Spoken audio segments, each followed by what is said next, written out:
following program was provided by an independent producer solely responsible for its content. The opinions expressed do not necessarily represent the views of this station, its staff, board of directors, or underwriters. Welcome to The People's View, a program dedicated to discussing local, state, and national issues and their effect on the American people. The People's View provides a platform for state representatives and national figures to present their viewpoint. Whether it's social, economic, or financial topics, you'll hear it on The People's View.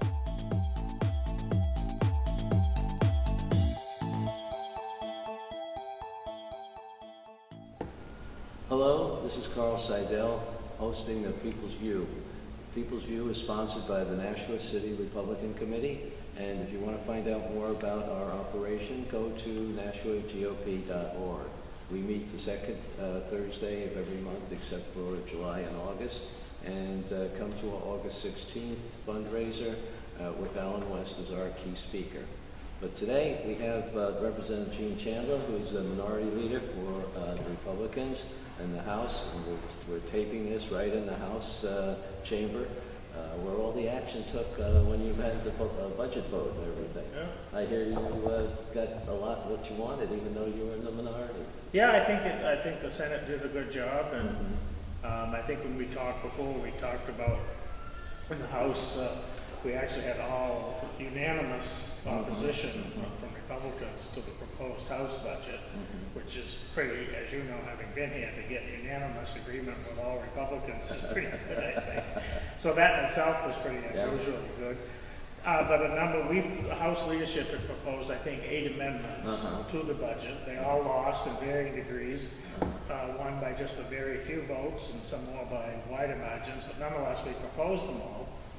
And I think the Senate adopted every one of them as part of their budget. So in addition to other good things they did. But yeah, so the Senate Republicans did a good job. And as I think I mentioned this before, we, as part of the minority, we felt it was our job to at least give them a unified difference of opinion in the House to help bolster their efforts in the Senate. And hopefully that gave them some confidence that they could move ahead with, that they were doing the right thing. And I think it worked out pretty well. It did. The budget was to income, just matched the income that you projected, which in itself was something else. Well, yes, and I think as is important to that, of course, as you know, being somewhat active and still following everything, since last fall, one thing I have promoted, I said we will be very vigilant in watching revenue estimates. We will not let happen again what happened previously 4 years ago, where we had overinflated revenue estimates, which led to an $800 million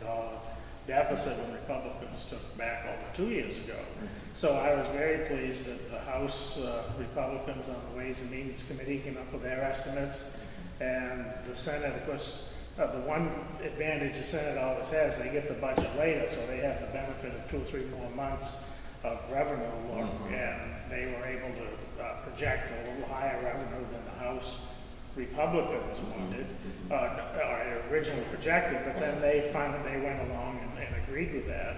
It was a lot less than what the House Democrats had proposed and wanted to increase, but in the end, the Senate version and the House Republican version won out. So we do have very reasonable estimates on as far as the revenue go, which should project well for us because of the revenue estimates we did 2 years ago, which actually turned out to be spot on. I think that 0.02% off or something. It was amazing. I couldn't believe that when I saw the final numbers. It's just a real good job. And, led by Norm Major and the Ways and Means Committee members, and led to, I don't have the final surplus figures yet, but led to somewhere around the $40 million surplus for this year we're in now, which certainly helped craft the new budget. Rather than have to start out with a deficit, they actually had a surplus.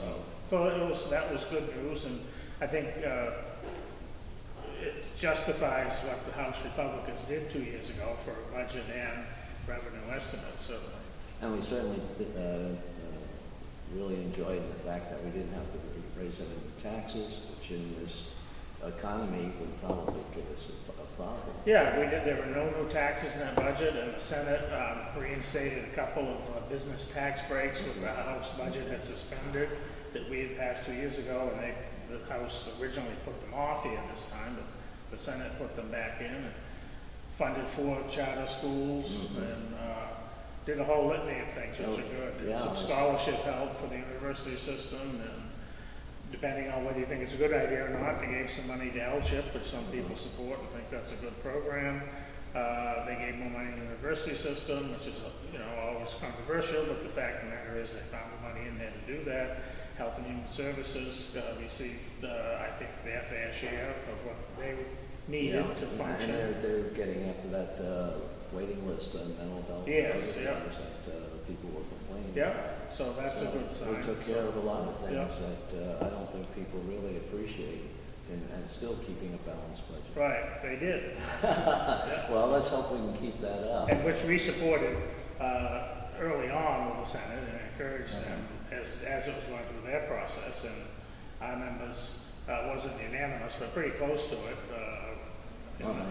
Republicans in the House supported that Senate budget. Yeah, and I think you're still going back to building the tax base rather than building the rate of increases in the tax. Well, that's what we're trying to do, is to find more businesses, more people contributing to the tax effort, existing taxes we do have. And that's why we believe some of these, a couple of those existing tax breaks that were passed in the budget 2 years ago will actually help people expand and do better with their businesses, thus enabling them to do that. The Senate budget includes money for tourism, so boost our room and meals tax revenue, all those kind of things. And if we can make business thrive, a lot of people don't understand that, I don't think, or unfortunately, they either don't or don't want to. Yeah. But when business does better in this state, we all do better because it produces more income. Right. So.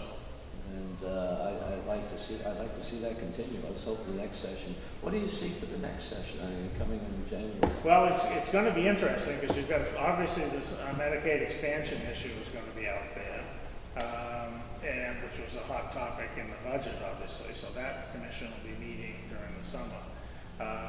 I think obviously gambling will be back. I'm sure it will be because this commission to look at some of the structural regulations of gambling is in place, and that will be taking part this summer. So I'm sure, I have no doubt there will be another gambling bill. I have no doubt there will be some sort of a gas tax bill coming back in again. So while the budget is out of the way, there are certainly some big items That could come up. and big and controversial items coming up, certainly. So there'll be plenty to do next session. And I'm not aware of any. From our Republican side, we'll be getting together to see if there's bills, once again, as we follow up, that we consider pro-business bills that we will be filing, hopefully, and we'll be coming up with a strategy for that, probably during the month of August with some meetings. So we plan to remain active and chipping away at that kind of thing. Do you see a special session being called in the fall? Any of this? My guess, I think the House will, probably. I'm not sure the Senate will. If you get down, they're supposed to issue a report by the 15th of October, which means literally by the time it gets out and gets looked at, it'll be in November. We'll be back in January anyway, so I don't really know, but the House may lead to doing that. I'm not so sure the Senate, they'll have to speak for themselves when you get the Senate president on, you can ask him. We're trying. I think they seemed to me to be a little more reluctant to have a special session, but we'll see. Well, that's going to be a couple of interesting things to look for in Yeah. January. And the thing is, certainly it's something, and I think the Senate took the right approach because there's still so many questions out there regarding that issue. They keep talking about the 1,000, 58,000 uninsured. Well, that's not exactly true. A large, significant number of those people have insurance now.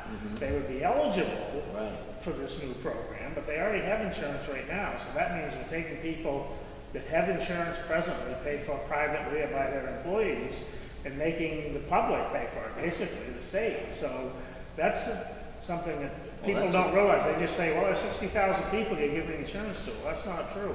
Well, I thought Charlie Allenhouse made it very clear in the Union Leader article that he wrote about a month or so ago.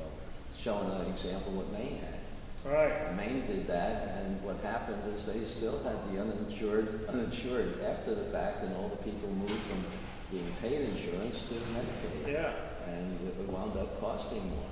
And there are a couple other states that were doing it. Oh, yeah. I think Maine is a good example for New Hampshire. I think it's estimated, so this could be wrong, I don't have anything to read, but I think some of the estimates are as much as, leave alone what the federal government's paying, it costing New Hampshire $50 million a year. We pay 50%.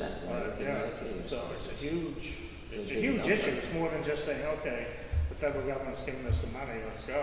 So I think the Senate was right. Yeah, I think you have to really see, because you can't, they don't know if they can back out of it after they find out that for whatever reason, the people that you're aiming to do get on Medicaid don't get on Medicaid. Right.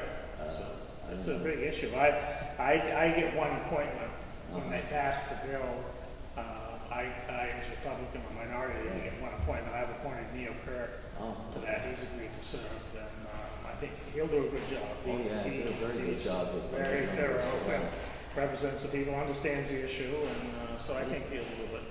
Neil handles the nursing home in the county too, Oh, right, so okay. he has a little bit more familiarity than Right. most people do with a lot of these reimbursements. Yeah, so that's who I just appointed him today. Good. I think they're going to start meeting next week. Well, I think, they want to get that out, and it's still a hot issue before people forget about it. Right. Yeah. So what, you see anything else happening in the next year? Well, I'm sure we'll have a full complement of bills, as much as you'd like to think we did away with them this year, but I'm sure there'll be a lot more, because, and then people who had issues killed, because we killed a huge number of bills this session were killed, and technically if the bill was killed, it can't come back, but they only have to make it just a little bit different to allow it in again. So there'll be quite a few people probably that will try to get something similar to what was killed passed another year. But other than that, I don't know ahead of time. Really. It would just be local constituent type issues, I guess, other than the big ones. Certainly. So you're working with all the House people, but you also have commissions that have House and Senate people together. Right. So you're actually caucusing with them a little bit? A little bit. Fortunately or unfortunately, most of the actual just pure study bills, the Senate takes themselves off. Oh. So when there's a real study bill, they'll start out with 5 House members and 3 senators. When it comes back to the House, it just says 5 House members on it. Because the Senate's pretty busy and you don't have many members on That's it. right. So we understand that. But there are some, commissions have senators and House members. So we talk, and the Senate President and I have talked about this commission coming up. And then some of the study committees still have some on it. But other than that, a lot of it's done just in the House. And a lot, like, as you know, on Public Works Committee, and I've always tried to urge this when I was Speaker and/or Chairman, rather than go through a formal thing sometimes, the committee can just study these issues over the summer. You don't need to have a formal process, per se, to pass legislation and do this and that. So I think there's a lot of that being done. For instance, the Public Works Committee, just as one example, is going to study the rest area issue in the state.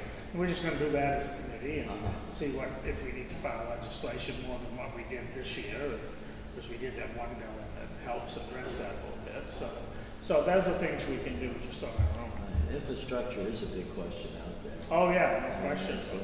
Fortunately, we got that one bridge replaced somewhere, Route 1 in Portsmouth. Yeah, and it looks like the other one will be too now, I guess. They finally, Maine has agreed to pay the extra money.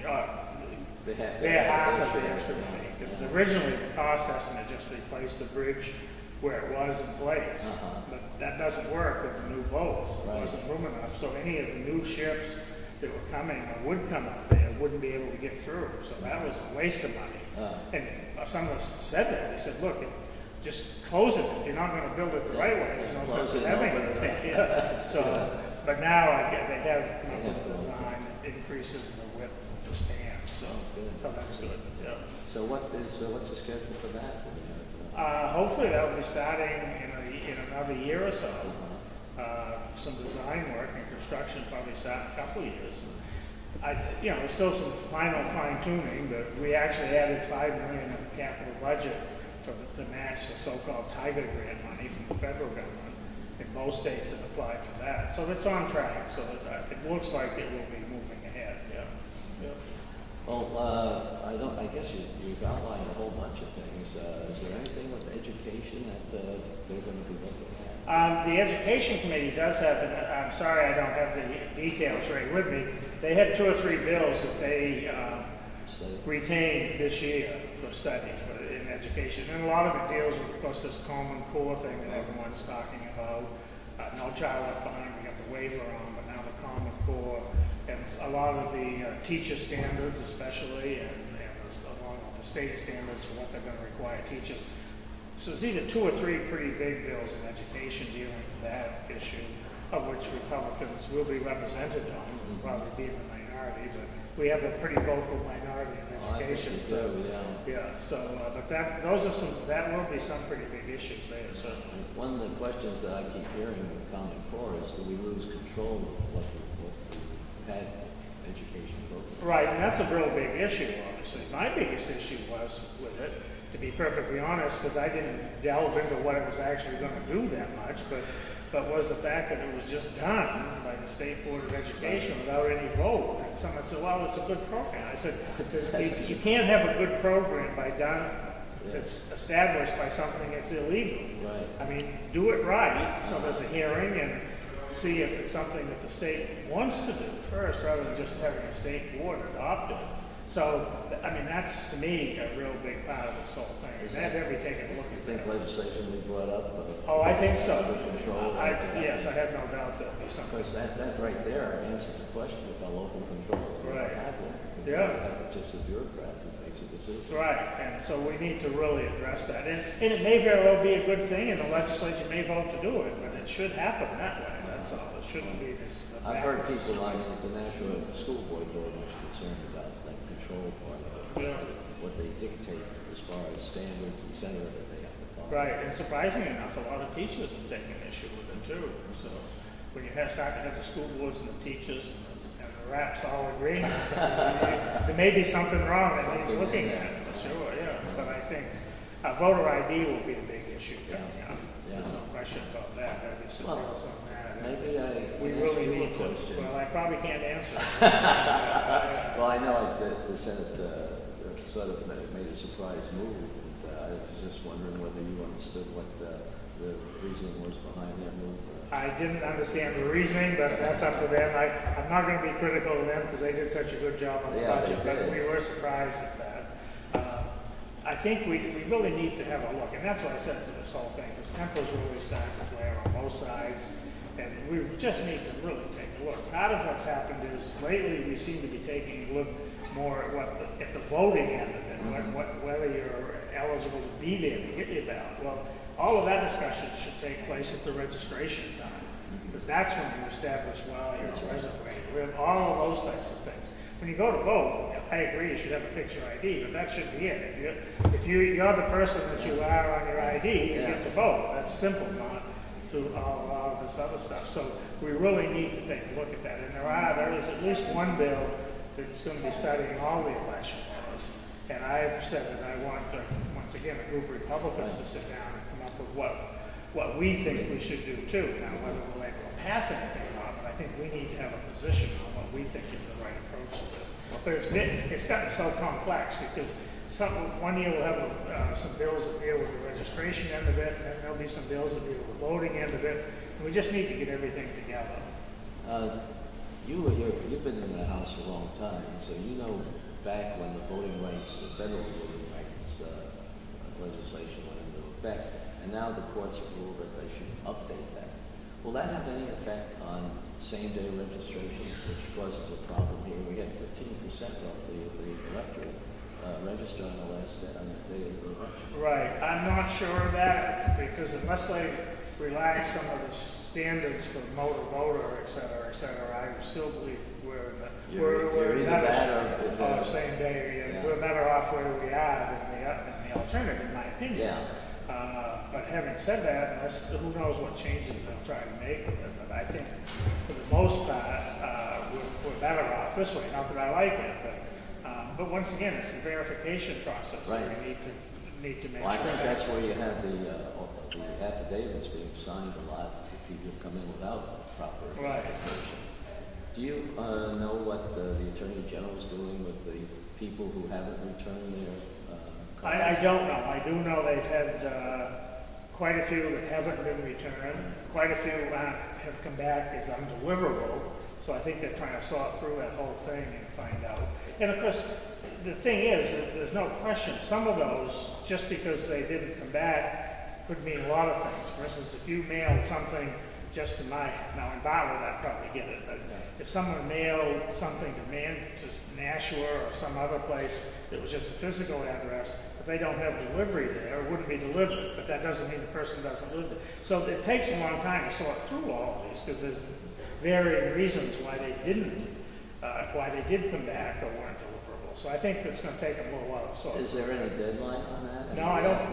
Not that I'm aware of. Because I think in the past, we've never, at least the 4 years I served up there, I never heard any kind of results from any of the people who complained where they thought some of these affidavits were illegal. Right. Well, this is really the first time we've really had an opportunity to have some results based on actual feedback from the mail delivery. Right. So I think it'll take a while to sort through that. Hopefully they'll be following up on it, and we'll see what happens. Because that's a very important thing for the people in Nashville. Oh, yeah. Well, it is everywhere. Well, I think even more so in the bigger cities, because there's a lot more transient people going in and out, and it's hard to keep track of what goes in. Are they legal or illegal? You know, we don't know. And a lot of the votes were fairly close in some of our wards. Yeah, that's always been an issue I've had, is with, well, like you say, students, but even people who just move in for a little bit, or a day, or a week, or they're here to work or do something, voting in local elections. Citywide probably might not make much difference, but you take, an extra 10 or 15 people in a ward, that can be the results of an election for a selectman or a rep or something. And I don't think that unless you live here, you shouldn't be able to vote for your local people. A presidential candidate, everyone should be able to vote for. I don't have any problem with that, but which we have to be careful with on the local level. Well, it's something to really go through. Yeah, it's going to be huge. Because, I know if we look just in my ward, the number of people that registered the last day was more than enough to put all 3 Republicans in instead of the 3 Democrats. Yeah. So we'll see what happens. Yeah. It's going to be interesting. Oh yeah, there will be, and hopefully they'll come up with some good ideas with the study on that. Keep fighting the good fight. Okay, we will, Thank you Carl. very much. Yeah. I look forward to doing it anytime. Okay. Please, I'm very happy to do that. We'll talk to you again in January when we get a little idea what kind of legislation we're looking to pass. All right. Okay. Thanks. You. And thank you all for listening in. Remember, we're sponsored by the Nashua Republican City Committee, and go to our website, nashuagop.org, to find out more about us. And thank you for listening. Bye-bye.